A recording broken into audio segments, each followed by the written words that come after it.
Banyak perempuan berpikir bahwa finansial itu soal angka kita di Excel. Tetapi Manisha Thakor dan Sharon Kedar, yaitu penulis buku On My Own to Feed, lewat buku ini membilang bahwa finansial itu soal power dan juga freedom.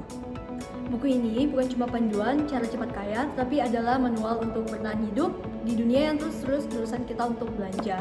Jadi kita bakal bedah 3 pilar utamanya hari ini. Jujur, buku ini bikin aku tertampar. Jadi selama ini aku mikir investasi itu cuma buat bapak-bapak berjas. Padahal ini adalah salah satu tiket buat kita perempuan modern saat ini untuk nggak bergantung pada siapapun. Harus mandiri ya, girls. Wawasan kunci pertama, opportunity cost. Penulis menekankan bahwa setiap rupiah yang kita bakar untuk barang yang menyusut nilainya atau dalam kata lain depresiasi adalah ribuan rupiah yang hilang dari masa tua kita karena kehilangan efek compounding.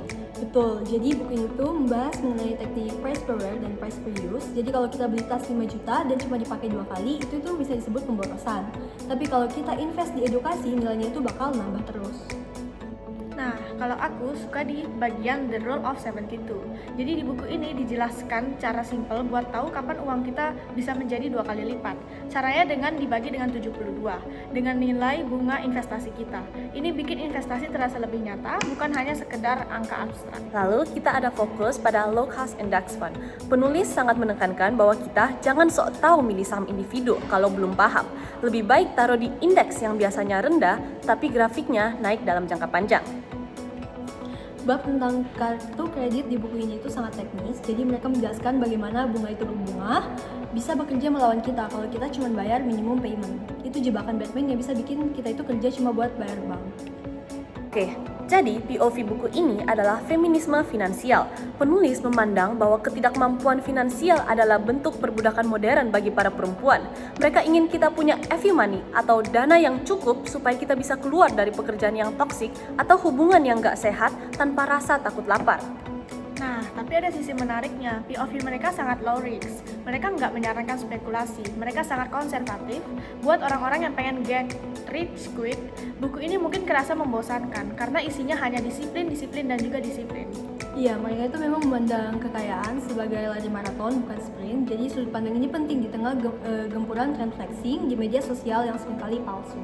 Sekarang ke POV kita. Menurut aku, saran paling relevan adalah otomatisasi. Jangan percaya pada niat atau willpower kita untuk nabung. Niat itu lemah, tetapi sistem itu kuat. Atur debit otomatis ke reksadana atau emas di gaji harian.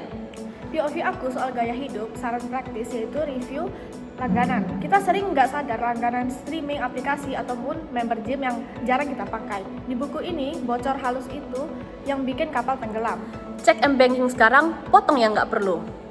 Satu lagi saran praktis yang aku usulkan adalah 24-hour rule. Jadi sebelum beli barang non-primer yang di atas 50.000, tunggu 24 jam dulu. Kalau besoknya masih pengen banget baru beli. Biasanya keinginan itu cuma impulsif, emosi sesaat. Jadi cewek-cewek, jangan gampang kemakan emosimu. Jadi buat para ciwi-ciwi, Share video ini ke teman-teman kalian. Dan jangan lupa membaca buku On My Own to Feed.